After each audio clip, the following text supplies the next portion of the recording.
RFM Info Station.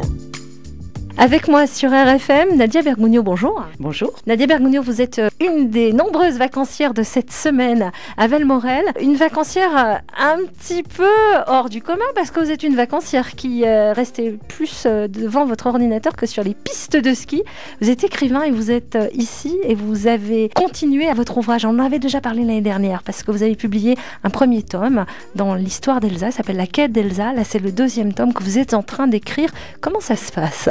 Alors il est vrai que je suis une fidèle de Valmorel puisque depuis plus d'une dizaine d'années, nous venons en famille skier. En fait, je dis skier, je parle plutôt du reste de la famille, puisque je profite de ces moments de tranquillité à la montagne pour écrire, comme vous le dites. J'ai terminé mon premier roman, La quête d'Elsa, dans les studios de Valmorel, face à la neige, face au soleil. J'ai recommencé, j'ai voulu continuer en fait cette écriture-là. Est-ce que c'est la tranquillité des cimes? Est-ce que c'est la neige? Est-ce que c'est le calme de la montagne? Mais il est vrai que chaque fois que je viens dans ce joli village, je me remets face à ma fenêtre devant mon ordinateur et les mots coulent plus facilement. Donc je me suis remise à écrire mon deuxième tome, la suite de La quête d'Elsa, qui se continue dans le mystère, dans le vaudou. C'est vrai que nous on est restés en contact par le biais de Facebook depuis un an, puisqu'on s'était rencontrés il y a un an. Vous veniez de publier le livre, le premier tome, donc sur papier,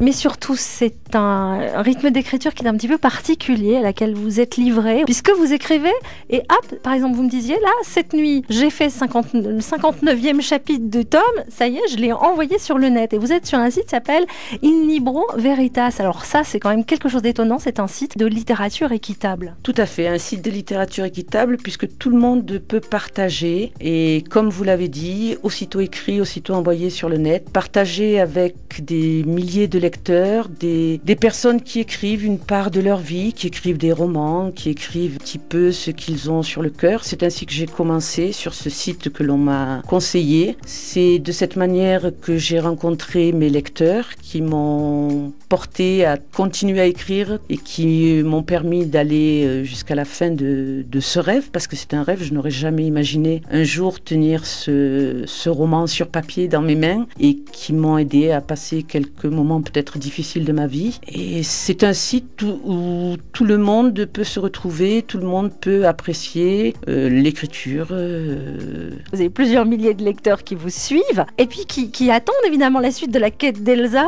et puis des gens qui sont partout dans le monde. Des gens qui sont partout dans le monde et l'avantage de ce site, c'est que l'on peut justement voir qui suit vos lectures et il est vrai que sur 2 textes que j'ai mis en ligne, je peux m'apercevoir que mes lecteurs viennent du fin fond du monde, du Maroc, d'Algérie, du Cameroun, des États-Unis, du Canada et ça fait chaud au cœur de savoir qu'aujourd'hui cette nouvelle forme de communication nous permet de nous rencontrer même à des milliers de kilomètres. La quête d'Elsa, le tome 2, il est sur le site internet et par contre La quête d'Elsa, le numéro 1, il existe en papier. On va peut-être un petit coup de pub. On peut se le procurer sur papier.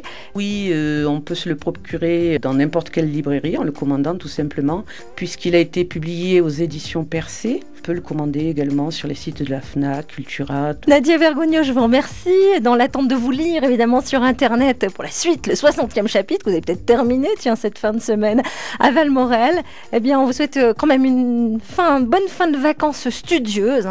Vacances studieuses, mais je vais également profiter du soleil, de la neige, du bon air avant de retourner dans ma Provence natale. Et je vous remercie, puis je vous dis à l'année prochaine. À l'année prochaine, au revoir.